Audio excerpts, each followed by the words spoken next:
is no doubt that the coronavirus has put a halt in the entertainment industry, and trust me, there has been a great decline in revenue generation. Now, in such a hard time, one will wonder how our celebrities are coping up. Even though we're not sure when COVID-19 will be totally eradicated, I had the opportunity to speak to a few media personalities, and I mean key media personalities, and this is what they had to share. Do enjoy. In the scale of 1 to 10, coronavirus, my income 10. Scale of 1 to 10, 12. Is it 1 being the least, 10 being the highest? 16. If I catch coronavirus, let me. Why even do this interview, sir? Who even called the coronavirus right now? It's peppering my conscience. I'm even allowing it to, because even I have smoothie. In terms of how COVID-19 has affected the entertainment industry in Nigeria, we're coming from what was known as Dirty December, which is pretty much one of the biggest celebrations of the end of the year that we've had in Nigeria for a minute. And coming into the year 2020, we've now had a situation where what has been a major part of our economy is, so to speak, obviously we know there's more to our economy than just entertainment, but it's a major part of what we sell as Nigeria's products. And we've not been able to do that in terms of coming together and celebrating what has now become our culture. It's unfortunate in terms of the business because there used to be a lot of exchange in terms of the amount of shows and events that would be happening on a daily basis. Talking not just events, talking about weddings, talking about social gatherings that are not particularly key to any particular calendar celebration. So every weekend in Lagos is always an opportunity to do some level of parties, events, or a function. All those things can't happen anymore. And a lot of industries are dependent on that. The catering services, the waiters, the ushers, the sound equipment people that always get their equipment rented out every weekend. Those people will not be seeing as much business as they used to prior to COVID-19. So that has really affected revenue generation for most people.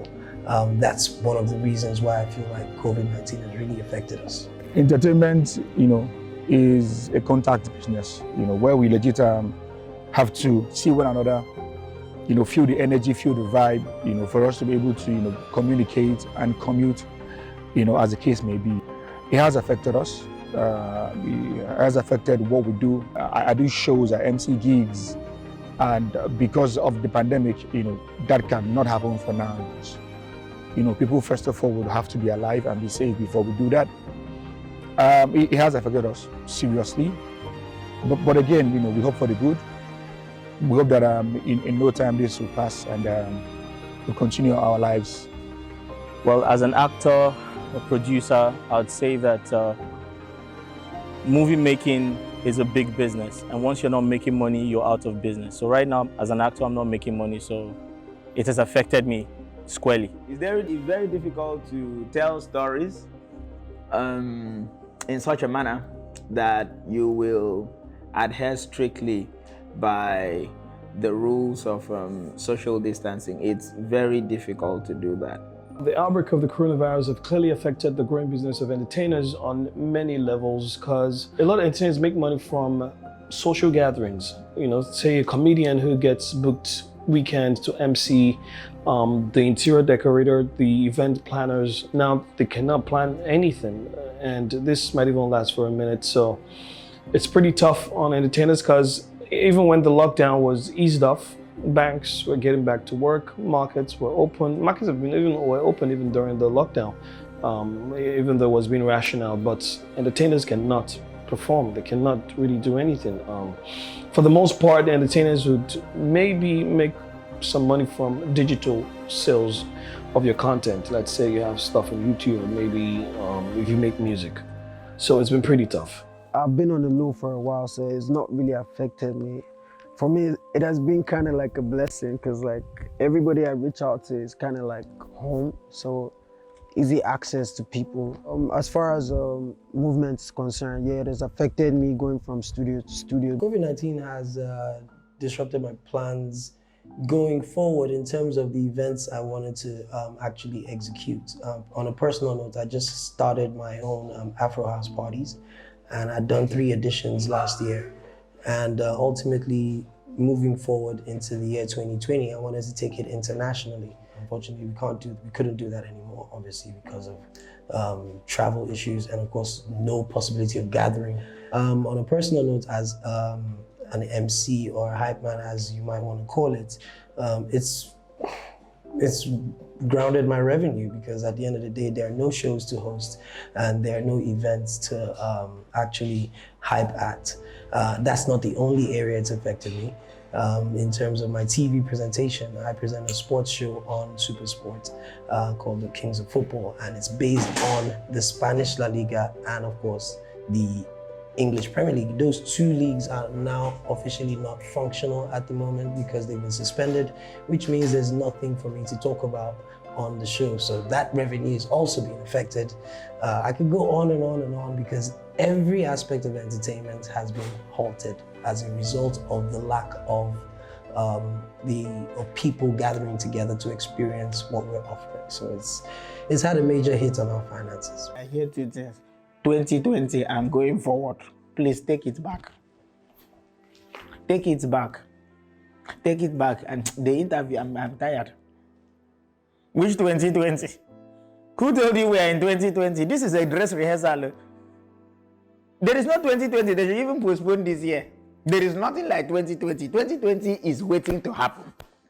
One can never say that there is a record of 2020. Everything is postponed. They should just make it such that maybe 2021 is 2020. They reverse the calendar. There should be a world gathering. Everybody around the world come and sit down. Oh, we have gathered. Oh, we have gathered, all of us. We have gathered. We have unanimously agreed that there was no 2020 in our calendar. If Android or Apple, everything shut down. Erase 2020 from inside your this thing, because it is a dress rehearsal.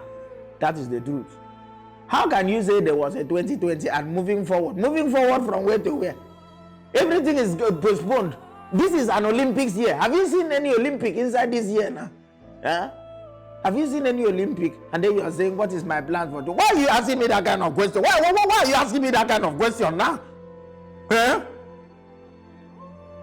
What kind of question? Are you mocking me?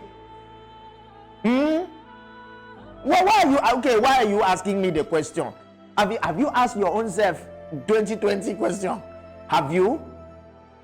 For me as a brand, coming into the year, I had like too many plans. I had shows built for Lagos, Abuja, Jos, London, and I don't see it happening this year.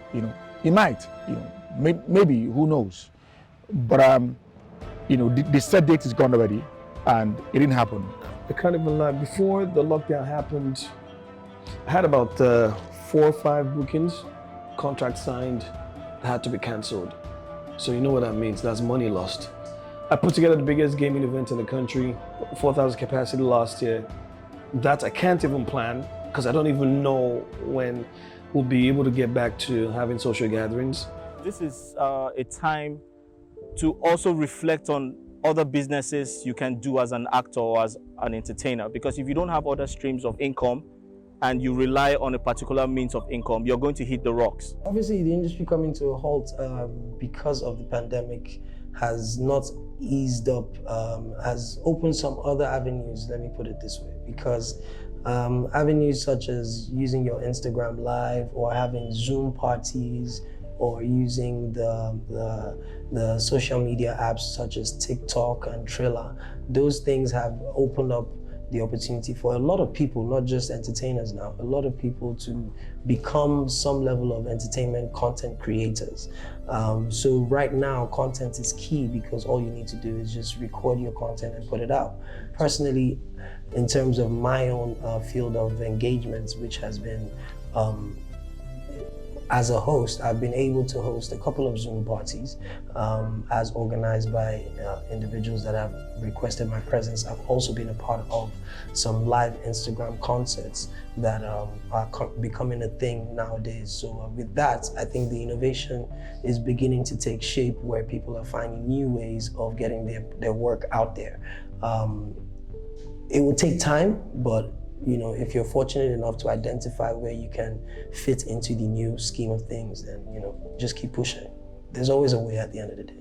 Entertainment is all we know. It's difficult. It's difficult for you to immediately make a substitution for what had already been in existence. The Nigerian government has never, I think Nigeria, because we're a continent, so we are not a country, we embody the entire African continent. We have been faced with a pandemic that we did not see coming. And a lot of people live from hand to mouth in this country. The moment there is no flow of income, people are broke and are just stuck at home. And I think that for every time we've heard that there's going to be some sort of palliative incentive to ginger people, we've not seen these things. Too many people are sitting on too much resources, money and capital. Share it, oh. A lot of people will say, oh, we are giving out food. The government will say, we're packaging food supplies for Nigeria. But how can you reach the whole Nigeria? The isolation centers are just, like, we know people that are running out of the isolation centers, going to greet their families, going back to the churches and coming back. I think the government needs to work more on that. Like, we need to put a lot of measures in place. Again, there is also the mindset. Nigerians feel that Corona does not exist. And they feel that it's a controversial agenda and a publicity stunt. Look at developed countries, Italy. Well, let me use Europe as a case study. People are dropping dead by the minute. The UK just slammed a 3-week lockdown. The US is on heavy lockdown. I know of a lot of friends of mine who have traveled to a lot of places and are currently stuck. Even Ricardo Banks is stuck in Gabon. My people, as we did this Niger, now the attitude of our people now will make this work. We can't throw everything on the government all the time. What are we doing individually to move this pandemic and then get life back? The reality check of the matter is that stop blaming the government. Now the attitude of the people, now us, now we be the problem. I feel like Nigeria has done the best they can, considering that we're Nigeria. They've actually done more than I expected. I expected us to have been hit even worse than we have been hit by the pandemic. I thought the numbers would be way higher than they are right now. And even with the easing of the lockdown, the numbers have increased, but it hasn't increased to the level I thought it would increase to because of the close proximity we are with ourselves, the neglect of hygiene that we used to have, and of course the general just, I have to go make money and I'm gonna go do it regardless of the risk. So in terms of how the government has handled it, I think they had a head start to some extent. They've handled it a bit more seriously than some other countries have. Nigeria's had a good record in terms of handling these situations. I think we did very well with Ebola, and we've never really had such pandemic affect us before. So this is the time we've been worst hit, but we've managed it well enough. I think we could do better. We can always do better in terms of making sure people get tested, because I feel like we would know the numbers would probably be higher if we had more people getting tested. So the situation now is you don't get tested if you don't have symptoms. And in some cases, those things are being mismanaged as well in terms of who gets tested and who gets taken care of. But kudos to the government for what they've done so far, but we do expect that you can do more. Are you not seeing what they're handling? Are you asking me? Are you not seeing that what they are doing? Government, ciao. The government definitely, I do not think they're handling it well, because which I don't blame them. Nigeria is a place where like you can't stack up like resources and stuff. Like if you want to be indoor, there's a lot of people out here live from like hand to mouth basically. Well, I do things differently. I mean, the world will never be the same again after coronavirus. It's just what it is. Nothing is going to remain the same. People perhaps understand now the importance of digital currency a little more than they did before. And things that I would do differently would obviously be take my social media a little more serious, because I never took social media serious. I wouldn't even lie to you. It is a place now for people to self-reflect. Like you just have to sit back and know like, okay, the things that matter right now, family and you get me, like getting close to your loved ones and all that, yeah. A lot of times, a lot of us were busy out there trying to like make ends meet, but like I feel like the world is on a total pause, you get me? And now everybody is like, the things that were important to us right now are no longer important. Like everybody kind of values life right now. It was also a time for me to reconnect with myself, reconnect with my family. It was a time for me to reconnect with God. I took out time reading new books. So I'd say at the end of this pandemic, I'll come out a very new person. And what I think would happen is after the pandemic, people will slowly, in terms of the charges entertainers give, they would not, I mean, because the economy is in trouble, the world economy is in trouble. So if you were charging, let's say, $1 million to MC before now, you would have to compromise a little bit. I think you would, you possibly would compromise. And that would go for actors and for artists as well. Until things stabilizes. When things stabilizes, then everybody will be back to normal and things will pick up. But for now, you give discounts. You would, you know, you've got to be considerate, and everyone is aware. Companies are laying off staffs. You know what I'm saying? It's almost a case of the survival of the most relevant now. Only the most relevant to get bookings. All right, what would I do if we are forced to live with the coronavirus? I would hope that at some point in time a vaccine will be generated or created. We've had situations where we've had world-threatening diseases, and we've found ways around it. I mean, I remember in recent past there was the Ebola scare, the SARS, but you know, the powers that be found a way around it. I don't claim to know that much when it comes to healthcare and all these things, but what we're told is that there's a potential for a vaccine to be created that will enable us to have the antibodies that will not allow the virus to affect us that much. That's as much as I know as a layman. So I believe there's light at the end of the tunnel. I also believe that we'll be able to gather in public together again at some point in time. It might not be this year, it might not be. But if it is, I'm really happy, because that means I'll be able to make money and everything will go back to normal. But otherwise, you have to manage yourself. Your spending, you reduce it. The things that you used to do to, you know, gratify yourself, you need to cut that out and just focus on the things that matter, family and keeping yourself healthy. God will never give you anything that's beyond your power. So, you know, we'll survive this one, I'm sure. COVID will go. Let's start from there. COVID will go. Yeah, the last pandemic was 1919. It was for about 3 years, the Spanish flu. And 1919, the world economy was not a threat. It was, but not this bad. You know, we didn't have technology, we didn't have as much as we have now. COVID will be here, would never go, is here, but we would fashion our ways to curtail it and, you know, keep it low. Having said that, in another 1 year, brands would explore online services, and you know, entertainers as well would be needed online to sustain the brand online. Well, the primary thing for me in terms of how I inform people about the precautions to take to avoid catching the COVID-19 virus is to, by example. I'm in my house at the moment, so I've been in my house for the past 3 months. The last public event that I actually attended was the AMVCA's, which I happened to host the after party.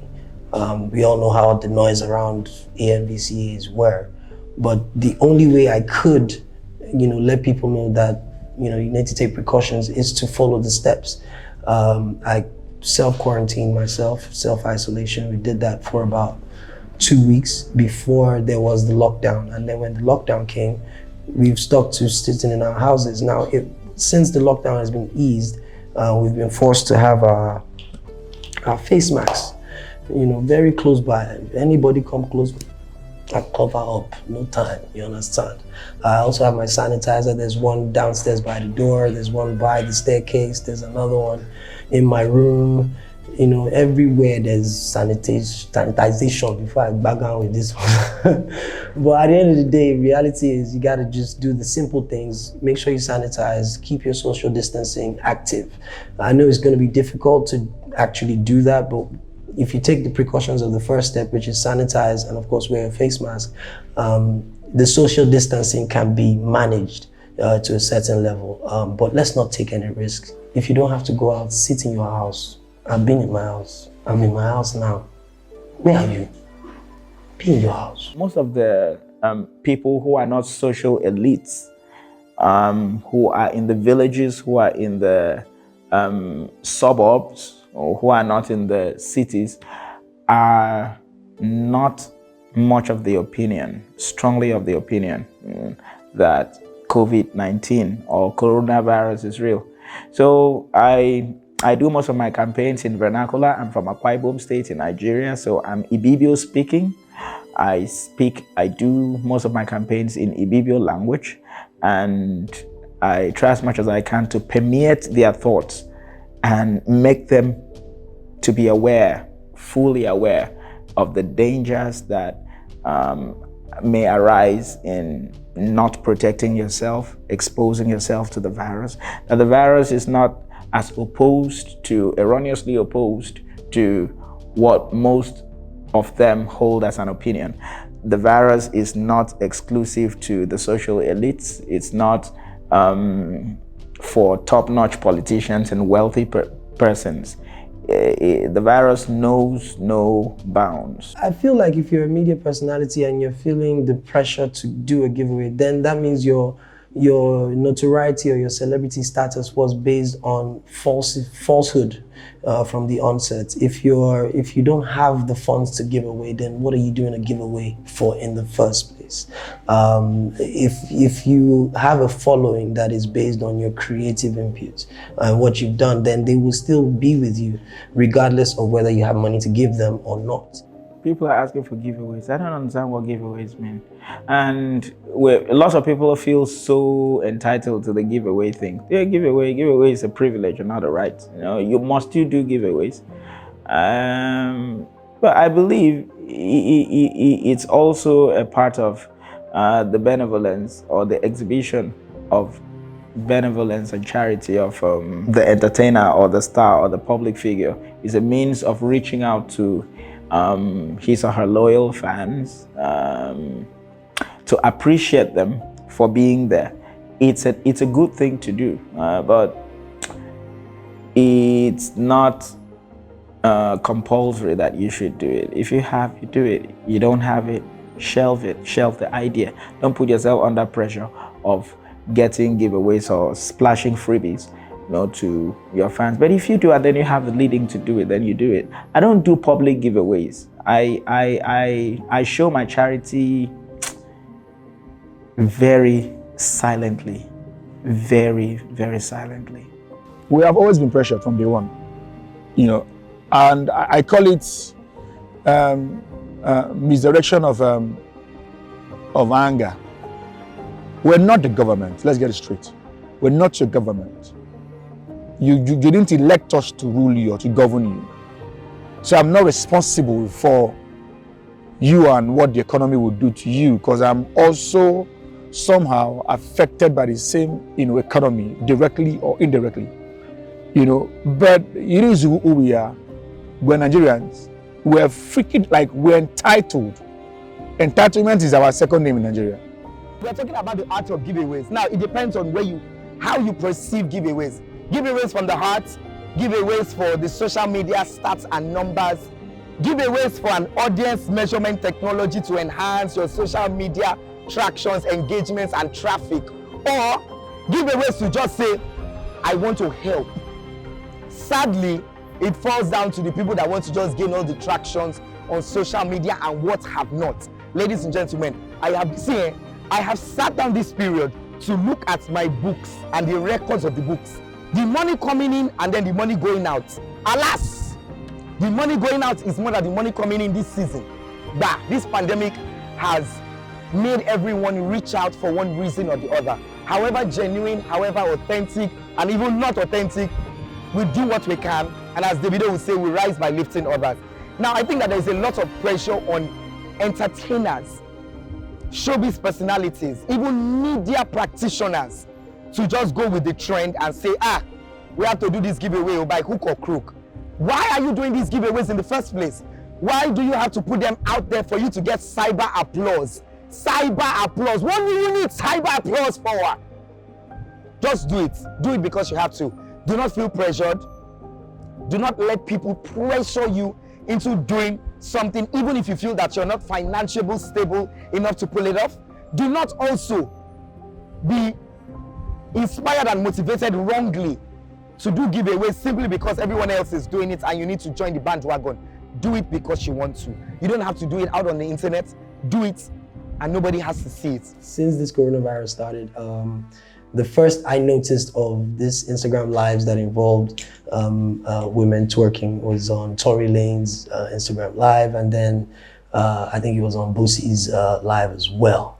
It's something that started internationally, and it started out initially as people just wanted to express themselves. Now, most of the time, if you pay attention or did your research, most of the people that came on the live videos of these celebrities, they're actually strippers that have no work at the moment. So most of them go on the lives and actually do the stripping. And, if Instagram, which is the owner of the platform, is allowing that to go on, then there's only so much we can do about it, because everybody has access to Instagram. And if you have Instagram and you're bored in your house and you need money, you do what you have to do. Now, the question is it the fault of the guys that are doing the live and giveaways, or the people that are going on the live in the first place? These ladies are not being forced, they are not being coerced to do these things. Yes, we know that because there's no work, you have to find a way, but it's a reflection of our society. I don't think there's anything we can do other than regulate what Instagram allows people to put up. Other than that, if you don't like it, don't go there. Just stay off the live. I think the women would always play the pity party, and I'm not liking it. I've also come across a page which I find very disgusting, where even guys are paid to do these things. So let's strike a balance. I've seen girls,